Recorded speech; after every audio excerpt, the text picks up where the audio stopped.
Cryptocurrency, often known as virtual currency or cryptocurrency, is a type of digital currency. That implies there are no real coins or money. Everything is done online. You can send Bitcoin to someone via the internet without using an intermediary like a bank. The most well-known cryptocurrencies are Bitcoin and Ether, although new cryptocurrencies are constantly being developed. People might utilize cryptocurrencies to send money quickly and avoid transaction costs. Some people may purchase Bitcoin as an investment in the hope that its value will rise. Cryptocurrencies can be bought using a credit card or, in certain situations, through a process known as mining. Cryptocurrency is kept in a digital wallet or wallet, which can be found online, on your computer, or on other physical media.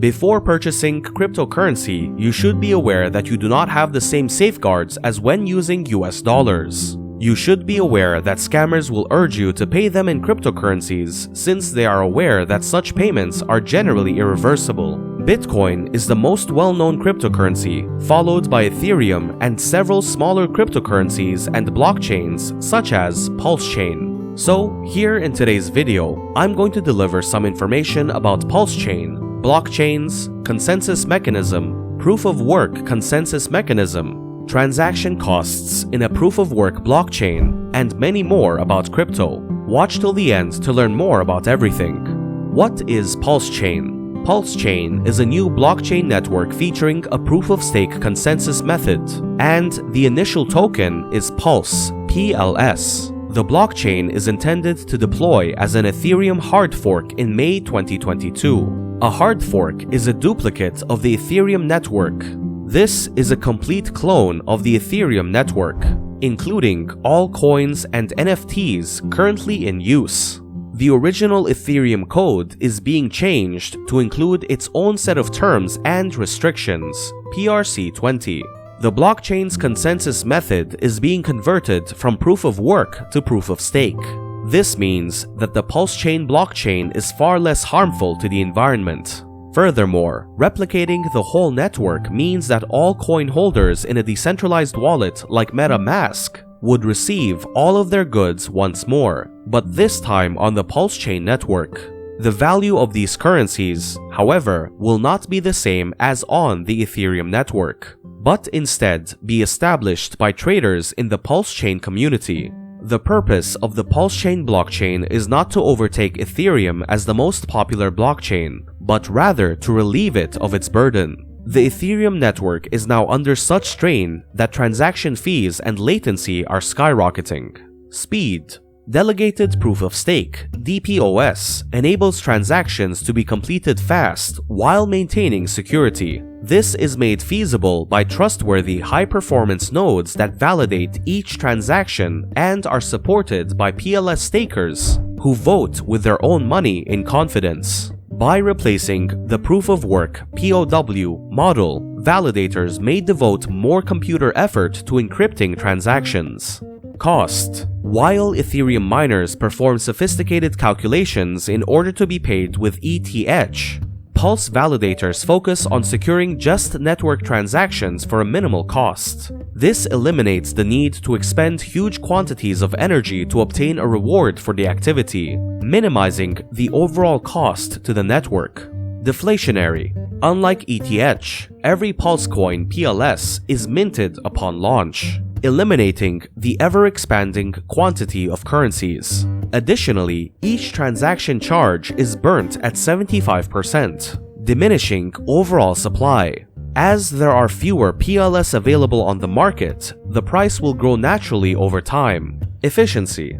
Pulse will sustain high levels of output in the future by eliminating the need to consume energy owing to the high cost of POW. Pulse was built from the bottom up to address this demand when additional work becomes available in the future. Pulse Chain was created to supplement existing Ethereum projects by lowering costs and clearing congestion for everyone. This will fundamentally alter what is achievable in today's challenging crypto environment. If you enjoy what Ethereum has to offer now, you'll probably like what Pulse Chain has to offer. What are smart contracts? Blockchains such as Ethereum and Pulse Chain may be used to store smart contracts. These are programs that are activated when particular circumstances are satisfied.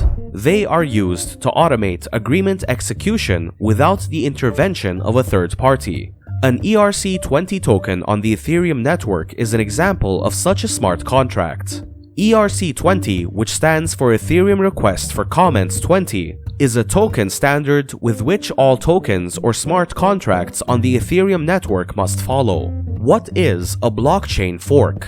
Although Bitcoin, Ethereum, and other blockchains have their own rules, they are comparable in several ways. The Binance Smart Chain (BSC) blockchain, for example, is a fork of the Ethereum protocol. Binance Chain developers have established their own set of rules and regulations. The new blockchain was subsequently designated BEP20. As a result, the BSC network allows for cheaper and quicker transactions than the Ethereum network. What is a consensus mechanism? In blockchain systems, a consensus process is utilized to establish the necessary agreement amongst nodes on the ledger about the value or status of a network between dispersed parties.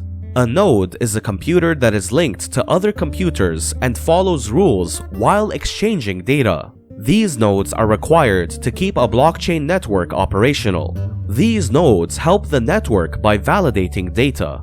There are various approaches to attain this consensus. This is referred to as a consensus mechanism. Now, we'll go through the most important two in brief. 1. Proof of work consensus mechanism. Most cryptocurrency networks, including Bitcoin and Litecoin, employ the proof of work POW consensus process. Ethereum actually switched over to the proof of stake POS method in 2022.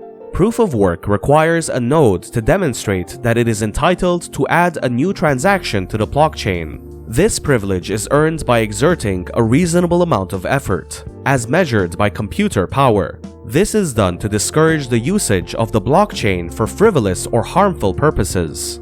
The proof of work technique has the problem of requiring an increasing amount of processing power.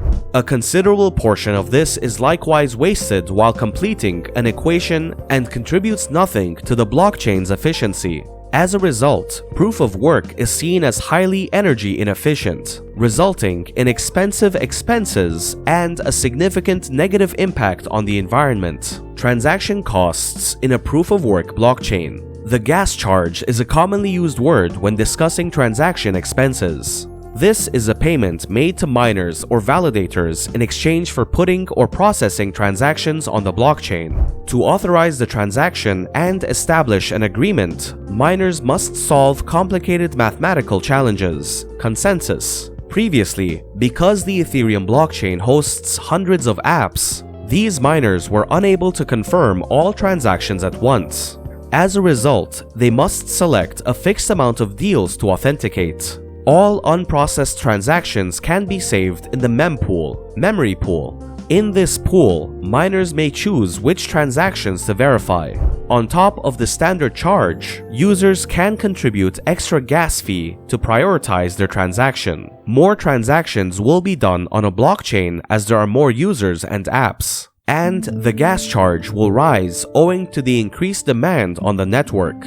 The user, of course, benefits from cheap transaction costs and fast wait times. The fundamental downsides of a proof-of-work method and the previous Ethereum network are hence high transaction prices and significant waiting periods. 2. Proof-of-stake consensus mechanism. Proof of stake is a consensus technique that relies on validators who hold and wager coins, rather than miners who solve complicated arithmetic problems. This significantly decreases the amount of computing required to validate so-called blocks and transactions. Coin owners provide their coins as collateral for block validation. As a result, they become blockchain validators. An owner must risk a specified quantity of coins to become a validator. For example, Ethereum needs a user to stake 32 Ethereum before becoming a validator. So, how was the video? What are your thoughts on the debut of cryptocurrencies and their growing popularity? What do you want to know about cryptocurrency? Do you have any recommendations or comments about the video? Please share your thoughts and experiences in the comment section down below. Don't forget to subscribe to the channel to get notified on when the next video drops. Until the next video, take care.